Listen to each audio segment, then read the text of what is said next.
Hello everyone.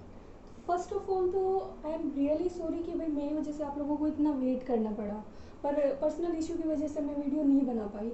तो मेरा topic था कि हमें जेनेटिक्स कवर करनी है, बट जेनेटिक्स को कवर करने से पहले एक वो चैप्टर आता है मियोसिस, और वो भाई मियोसिस को पता होना चाहिए और डीएनए का भी पता होना चाहिए कि डीएनए क्या होता है, मियोसिस क्या होती है और माइटोसिस क्या होती है और कैसे ये होते हैं। तो जेनेटिक्स को भी देखेंगे, पर सबसे पहले हम देखेंगे आज हमारा बेसिक सा जो होता है, बेसिक मतलब कि सेल है, सेल की डिवीजन कैसे होती है, पहले हम वो समझेंगे। उसके बाद माइटोसिस देखेंगे, मियोसिस देखेंगे, उसके बाद जेनेटिक्स में आगे एंट्री करेंगे। तो देखो, आज हम करने वाले हैं सेल साइकिल, जो कि हमारे फर्स्ट ईयर में था। उस टाइम पे मुझे नहीं पता तुम लोगों को समझ में आया था नहीं आया था, कैसे एग्जाम दिए थे, I don't know anything about that. तो देखो क्या होता है। हाँ, मुझे पता है तुम लोग बहुत इंटेलिजेंट हो रेदर देन मी, बट हमारी क्लास में हर एक स्टूडेंट मिलता है, एवरेज भी इंटेलिजेंट भी, तो हमें सबको साथ में लेके चलना होता है। तो इसलिए मेरा हमेशा की तरह फंडा है यही है कि बेसिक से हम स्टार्ट करेंगे सब कुछ। तो आपको बड़ा ना, कभी आपने सोचा है कि जो हमारी, जो हम एक दूसरे को देखते हैं, जो हमारी बॉडी है वो मिलियंस ऑफ सेल से मिलकर बनी होती है, और ये जो मिलियंस ऑफ सेल है उसकी वो स्टार्टिंग होती है सिर्फ एक सेल से। मतलब जब हमारी बॉडी बनना स्टार्ट होती है तब सिर्फ एक सेल होता है, सिंगल सेल, उससे बनती है हमारी पूरी बॉडी, जिसके अंदर होते हैं मिलियंस ऑफ सेल। अब क्वेश्चन ये आता है कि क्या है सेल, एक सेल था, मिलियन सेल हैं, ये फंडा क्या है। तो आप लोगों को मैंने पहले भी बताया हुआ है कि हम जो हैं, हम दिख रहे हैं, जो काम कर रहे हैं, हमारी जो बेसिक यूनिट है वो एक सेल है। जैसे हम घर बनाते हैं, घर बनाने के लिए बेसिक यूनिट क्या होती है, ईंट होती है। ये नहीं है कि एक ईंट पूरा घर बना देगी, लेकिन अगर ईंट नहीं होगी तो घर नहीं बनेगा ना। तो वैसे ही एक सेल, अगर सेल नहीं होगी तो हमारी बॉडी नहीं बन पाएगी। तो ये तो प्रीवियस बात है, सबको पता है सेल है, ये वो है। मेनली आज हम देखते हैं कि सेल है, उसमें हमें ये भी पता है कि भाई सेल में डिवीजन हुई है, एक सेल से भाई इतने सारे सेल बने हैं। तो एक्चुअली ये हुआ कैसे है, कैसे एक सेल से इतने सारे सेल बन गए, इसके पीछे क्या फंडा है, क्या फिनोमेना है। तो आज हम वही देखने जा रहे हैं कि भाई कैसे क्या हुआ। सबसे पहले एक मेन पॉइंट है कि जो नई सेल बनती है वो पुरानी सेल से ही बनती है। ऐसा नहीं है कि भाई ये सेल तो इंटैक्ट रहेगी, ये तो है, इसको कोई छेड़खानी नहीं करेंगे, हम कुछ और भाई एक्सपेरिमेंट करते हैं, कुछ ऐसा करते हैं कि भाई एक सेल और बना दी जाए। ऐसा नहीं होता। क्या होता है कि जो हमारी ऑलरेडी प्रेजेंट सेल होती है उसी से ही न्यू सेल बनती है। मतलब तो क्लियर हो गया कि भाई ये सेल है, ये डिवाइड करेगी तभी न्यू सेल बनेगी, फिर ये करेगी। तो इसको एक सेल से, मतलब पुरानी सेल से नई सेल बनना, इसको बोलते हैं ओमिनी सेलुला ई सेलुला। ओमिनी सेलुला, ओमिनी सेलुला ई सेलुला। इसका मतलब यही होता है कि जो नई सेल बनेगी वो पुरानी सेल से ही बनेगी, इसका यही मतलब होता है ओमिनी सेलुला ई सेलुला। और ये बात कही थी रुडोल्फ विर्को ने 1980 में कि भाई जो नई सेल है वो इससे ही बनेगी। अब आप बात देखिए, ये हमने देखा, अब देखते हैं एक्चुअल में होता क्या है। छोटा बच्चा होता है, उसको क्या बोलते हैं कि भाई अच्छा खिलाओ पिलाओ, इसकी ग्रोथ होगी। ग्रोथ होगी मतलब वो हेल्दी होगा। कैसे हम जान पाए कि वो हेल्दी होगा। एक तो मान लो कि 6 महीने का बच्चा है, वो बिल्कुल ऐसा पतला सा छोटा सा है, और एक भाई 6 महीने का बच्चा जो मतलब देखने में हेल्दी है, सही है, गोलू मोलू टाइप। तो मतलब हमने क्या किया कि भाई वो थोड़ा हेल्दी है, मोटा है, उसकी ग्रोथ हो रखी है। तो मतलब अब ग्रोथ इसी देख में देखो, एक तो ये सेल है, कैन यू सी दैट, एक ये सेल है छोटा सा है, और एक ये सेल है, सेल नंबर 2, सेल नंबर 1। तो आप मुझे देखकर बताओ ग्रोथ किस में है, फर्स्ट या 2 में। तो obviously you can see second में है ग्रोथ। तो वही बात है ना। अब हमें पता है हर सेल के अंदर होता है न्यूक्लियस, न्यूक्लियस होता है हर सेल के अंदर। अब देखो, मान लो कि आपको एक रूम दे दिया, आप एक बंदे को आपको एक रूम दे दिया कि भाई आपको ना इसकी देखभाल करनी है इस रूम में कि कौन आता है कब आता है, और भाई मैनेज करके रखना है ये सेल, ठीक है, आप कर लोगे, इजीली हैंडल कर लोगे उस चीज़ को कि भाई एक ही तो रूम है, आप कर लोगे। अगर आपको एक की जगह 10 रूम दे दें और आपको एक ही रखे कि भाई आप ये काम संभालने वाले को एक ही रखा जाएगा कि अब आपको देखना है कि 10 रूम की एंट्री एग्जिट उसको मैनेज करना है, तो प्रॉब्लम होगी। आप बोलोगे कि भाई ये क्या बात हुई, मैं एक बंदा हूँ, रूम 10 दे दिए, तो या फिर एक और दो ना काम करने वाला साथ में, मैं तो अकेला संभाल नहीं पाऊंगा। अब ग्रोथ ग्रोथ तो होगी, मतलब कि कमरे का जो नंबर है वो तो बढ़ा दिया, पर जो मैनेज कर रहा था वो बढ़ाया नहीं। वैसे ही सेम यहाँ पे होता है, जो हमारी सेल होती है ना, सेल के अंदर जो न्यूक्लियस होता है वो हमारे सेल को मैनेज करता है कि हमारे सेल में क्या होगा क्या नहीं होगा, किसकी एंट्री करानी है किसकी एग्जिट करानी है। ये सेल छोटा था, इसमें ये न्यूक्लियस था, काम चल रहा था, इजीली देख रहा था क्या कुछ हो रहा है। सेल कर गया ग्रोथ, सेल की होगी ग्रोथ, सेल का बढ़ गया साइज, न्यूक्लियस तो सेम रहा। अब इसको प्रॉब्लम हो रही है कि भाई सेल का साइज तो तुम लोगों ने बढ़ा दिया, बट मैं कैसे हैंडल करूं उस चीज को। बात ये आती ना कि भाई मैं तो हूं, मैं कैसे हैंडल करूं। चल जब छोटा था मैं संभाल रहा था, तो मतलब क्या हुआ, इसका जो ये है हमारा वॉल्यूम सरफेस रेशो, बस इसको वैसे ही सुन लो, आप लोगों को किसी काम का नहीं है, वॉल्यूम सरफेस रेशो वो कम हो गया। जैसे सेल की ग्रोथ हुई सेल बढ़ा, सेल जैसे ही बढ़ा इसकी वॉल्यूम सरफेस रेशो घटा, तो ग्रोथ हुई इसकी सेल की ग्रोथ हुई। एक बात याद रखो, जब सेल छोटा होता है तो वो मेटाबॉलिकली एक्टिव होता है, लेकिन जब उसका बढ़ जाता है, ये साइज बढ़ जाता है, तो वो मेटाबॉलिक एक्टिव इनएक्टिव हो जाता है, उसकी मेटाबॉलिक जो एक्टिविटी होती है वो स्लो डाउन हो जाती है। देखो कैसे, देखो साइज, वो सेल था, छोटा सेल था और उसके अंदर न्यूक्लियस था, वो जैसे मैंने एग्जांपल दिया रूम था और एक बंदा था, वो उसको इजीली कर रहा था कितने आ रहे हैं कितने जा रहे हैं। जो एक बंदा था वो न्यूक्लियस था और एक रूम था वो सेल है, कंसीडर करो। और फिर क्या हुआ कि एक ही बंदा है और रूम है 10, ठीक है। अब क्या हो रहा था कि एक जो पहले केस में क्या था, एक रूम है एक बंदा है, तो वो इजीली उसका काम कर रहा था टाइम टू टाइम कि हाँ भाई इतने बंदे आए इतने गए हैं, या फिर ये हुआ है ये यहाँ जो भी हुआ। बट फिर क्या था कि सेकंड केस में बंदा एक है रूम 10 है, वो किस किस रूम में जाके देखेगा क्या हो रहा है क्या नहीं हो रहा, तो उसको प्रॉब्लम हो रही है काम करने में, तो एक्टिविटी तो उसकी ऑटोमेटिक कम हो ही जाएगी। तो यहाँ से याद रखो कि जब सेल की ग्रोथ होती है, सेल जब साइज बढ़ाता है, तो उसकी मेटाबॉलिक एक्टिविटी स्लो डाउन हो जाती है, ठीक है। अब क्या होता है कि स्लो डाउन होती है, अब इसको सोचना पड़ रहा है न्यूक्लियस को कि मैं क्या करूं ऐसा कि भाई सेल अच्छे से काम कर पाए, ठीक है। ओके, अब ये देखो कि सेल की ग्रोथ होना और सेल का रिप्रोडक्शन होना, ये सिंपल सी बात है। कोई भी बात करते हैं हम human being, sorry living being के बारे में कोई भी बात करते हैं, तो ऑब्वियस बात है वहां पे तो सेल आता ही आता है, मिनट सी बात है, इसके बिना तो कुछ है ही नहीं।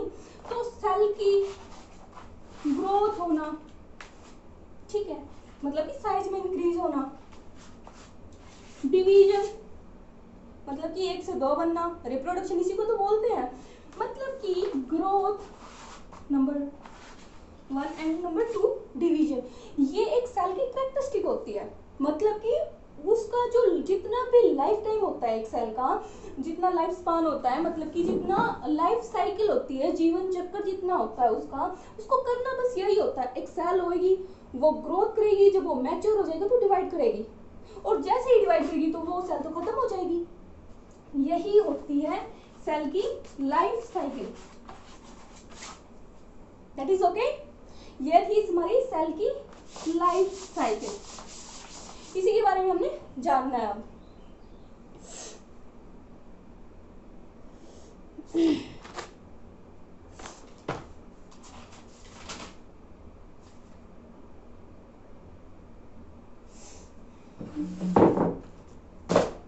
अब जैसे मैंने बताया आपको कि भाई रूम में बंदा एक था मैनेज करने वाला, वो उसको अच्छे से संभाल रहा था, फिर एक 10 रूम हो गए, बंदा एक ही है, तो उसको बड़ी दिक्कत हो रही है, उसकी सारी सारी लाइफ डिस्टर्ब होगी, वो कुछ नहीं कर पा रहा है, ना तो वो अपना काम ढंग से कर पा रहा है, ना फिर अपना भाई वो जो भी उसको काम मिला है कि इतने संभालने, ना वो कर पा रहा है, तो वो मेंटली भी डिस्टर्ब हो रहा है कि मैं करूँ तो क्या करूँ, ना तो मैं अपने बॉस को खुश कर पा रहा हूँ कि भाई जो मेरे को काम मिला है मैं उसको अच्छे से हैंडल कर लूँ। तो वो ये सोचता है कि भाई कुछ ना कुछ तो करना पड़ेगा, तो वो सोचता है क्यों ना मैं एक बंदे को रख लूँ अपने उस पे, हमें एक बंदे को रख लूँ कि भाई तू, मैं इनको संभालता हूँ, तू दूसरे को संभाल ले। तो ऐसे ही न्यूक्लियस सोचता है कि भाई साइज तो हो गया इसका बड़ा, सेल का साइज हो गया बड़ा, मैं हूँ छोटा, तो मैं एक काम करता हूँ कि जितना मेरे अंदर कंटेंट ना मैं उसको डबल कर लेता हूँ। तो यहाँ पे ये डबल करने के बारे में इसको सोचता है न्यूक्लियस, ठीक है।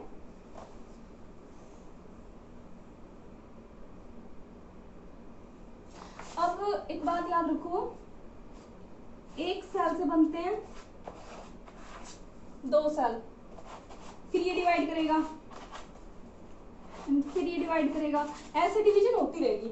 और यहाँ पे एक मैं क्वेश्चन के थ्रू आपको ये डिवीजन समझाती हूँ। फर्स्ट ऑफ ऑल आप देखिए, अगर क्वेश्चन आ जाए कि भाई हमें 128 सेल चाहिए है,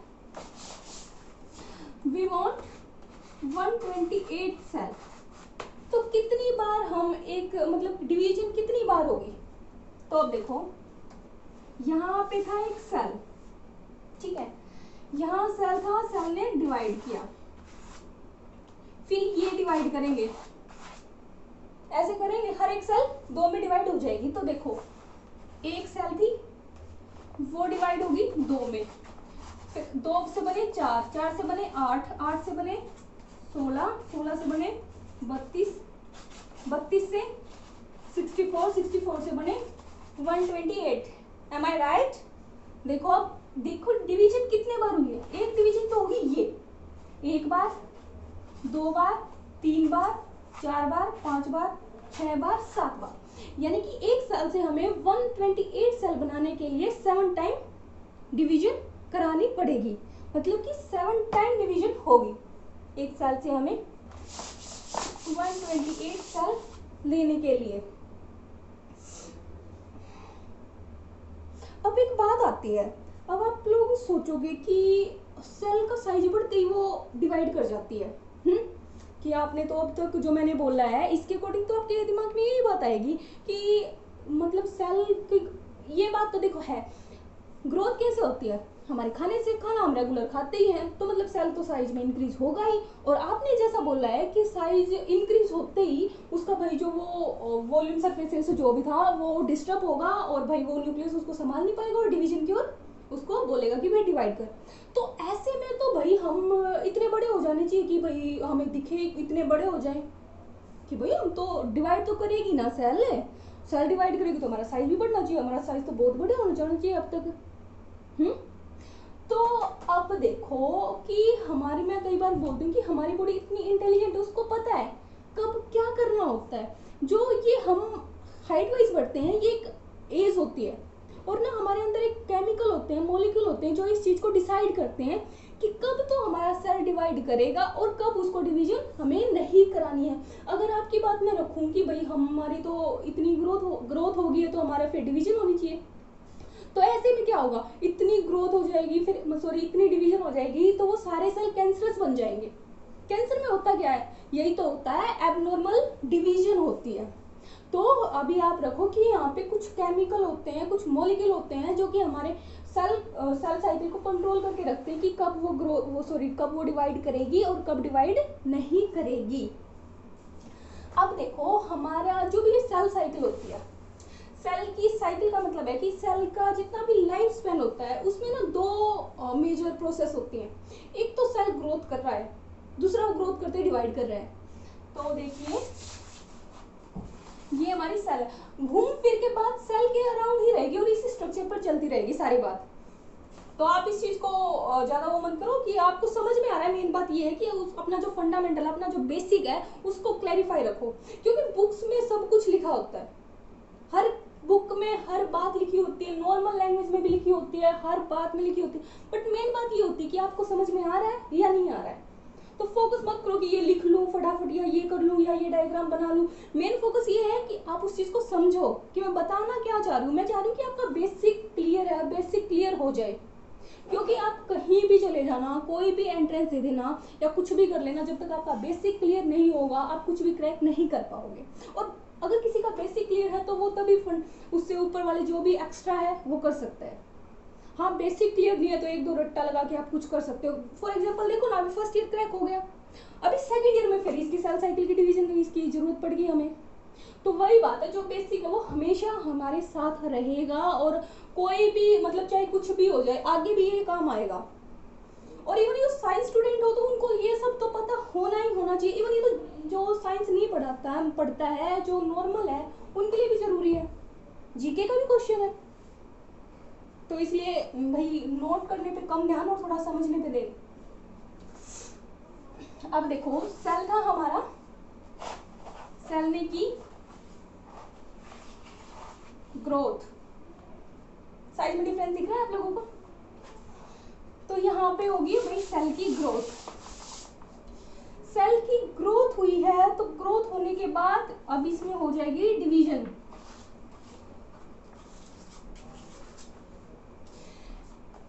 मैंने क्या बोला कि इसमें ये पूरा जो हम देख रहे हैं क्या है, ये सेल की साइकिल है। मतलब इसी को हम सेल साइकिल बोलते हैं, मतलब कि सेल की लाइफ साइकिल है ये। ठीक है, अब देखो क्या हुआ, जो फर्स्ट हमने फेज लिखा है ये है ग्रोथ फेज, और जहां पे ये डिवीजन हो रही है इसको, इस फेज को हम बोलते हैं एम फेज। ठीक है, अब देखो जो हमारा ग्रोथ फेज है और ये आता है हमारा एम फेज। अब मैं आपको एक बड़ी इंटरेस्टिंग बात बताती हूँ कि क्या होता है कि हमारा जो देखो इसमें एम फेज में क्या होता है, सिंपली डिवाइड कर जाएगा, और ग्रोथ फेज में क्या होगा कि वो ग्रो होगा, तैयार करेगा खुद को डिवाइड करने के लिए। अब क्या होता है कि जो हमारी लाइफ, ये जो सेल की जो ये सेल साइकिल है, मान लो कि ये ना 24 आवर्स की है, सपोज करो कि भाई 24 घंटे में एक सेल डिवाइड करेगा। तो मैं आपको एक इंटरेस्टिंग बात बता दूं, उस 24 घंटे में से 23 घंटे ये सेल खुद को तैयार करेगा डिवाइड करने के लिए। मतलब कि मैक्सिमम टाइम कहाँ लगेगा, ग्रोथ फेज में लगेगा इसका मैक्सिमम टाइम। अब भी मैं क्लियर करती हूँ, सपोज करो आप किसी फंक्शन में जाते हो, ठीक है, फंक्शन में जाते हो, आपको टाइम मिलता है 8 o'clock का, ठीक है, आप 8 बजे के आसपास जाते हो, आपको सब कुछ तैयार मिलता है उधर खाना वगैरह। तो आपको क्या लगता है उन्होंने खाना तभी बनाया होगा? गलत फहमी आपकी, वो तो सुबह से तैयार कर रहे थे। तो फिर आपको जिस टाइम बुलाया है आपको तो उस टाइम रेडी मिला, बट प्रिपरेशन तो सुबह से चल रही थी ना, द सेम है यार। तो भाई ग्रोथ की जो डिवीजन तो यहाँ पे हो गई, एम फेज में हमने देख ली कि डिवीजन तो होगी, बट उसकी प्रिपरेशन तो पीछे से जल्दी आ रही है ना। प्रिपरेशन तो मॉर्निंग से सॉरी भाई पहले से थी ना उस चीज की, उसको डिवाइड कराने के लिए। तो अब देखिए, आई होप यू अंडरस्टैंड। अब देखो जो हमारी ये थी, एक सेकेंड,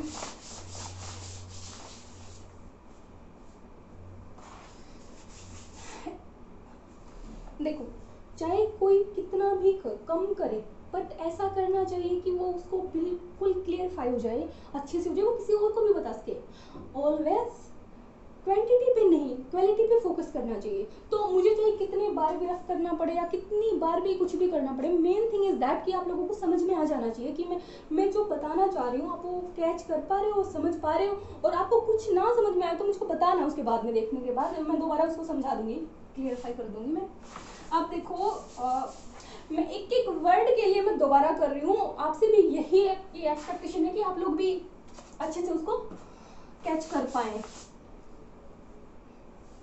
अब देखिए जैसे ये सेल था एक, क्या हुआ, ग्रोथ किया सेल ने, डिवाइड किया, फिर ग्रोथ करते ही डिवाइड किया, ठीक है, ये तो होगी एक सेल साइकिल, खत्म होगी ना इधर। अब क्या करें, ये जो सेल था ये फिर से ग्रोथ करेगा, ये फिर से इसमें ग्रोथ कर रही, ये फिर से डिवाइड करेगा, तो ऐसा तो चलता रहेगा जब तक, थ्रू आउट लाइफ ऐसा ही चलता रहेगा। जिस भी ह्यूमन बीइंग ऑर्गेनिज्म जिसके अंदर भी ये सेल है, जब तक वो बंदा जिंदा रहेगा तब तक ये सेल ऐसे ही डिवाइड करता रहेगा। अब देखो एक फेज तो ये था, एक ग्रोथ यहाँ थी, एक ग्रोथ थी यहाँ, मतलब कि एक बार तो ये डिवाइड हुआ यहाँ, एक बार डिवाइड हुआ यहाँ, मतलब कि जो ये ग्रोथ है ये दो डिवीजन के बीच में है। समझ में आई बात? यहाँ ग्रोथ किया, यहाँ ये ग्रोथ हुई, ये ग्रोथ है सेल की, ठीक है, ये नॉर्मल सेल था, यहाँ ग्रोथ हुई, फिर इसने डिवाइड कर दिया यहाँ पे। Can you see that? यहाँ पे डिवाइड हो गया, फिर यहाँ पे ग्रोथ हुई और इसकी ग्रोथ होने के बाद ये डिवाइड हुआ। और देखो ये बात, यहाँ पे क्या थी? ग्रोथ थी, ये ग्रोथ है यहाँ से यहाँ, आप देख पा रहे हो, यहाँ से यहाँ जो हुई है ग्रोथ है। तो मैं दिखाना क्या चाह रही हूँ आप लोगों को, मैं ये बताना चाह रही हूँ कि यहाँ से ये ग्रोथ, ये डिवीजन, मतलब कि जो ग्रोथ फेज होता है वो दो डिवीजन के बीच में होता है। आपको क्लियर हुआ? ये रिपीट करूं, देखिए,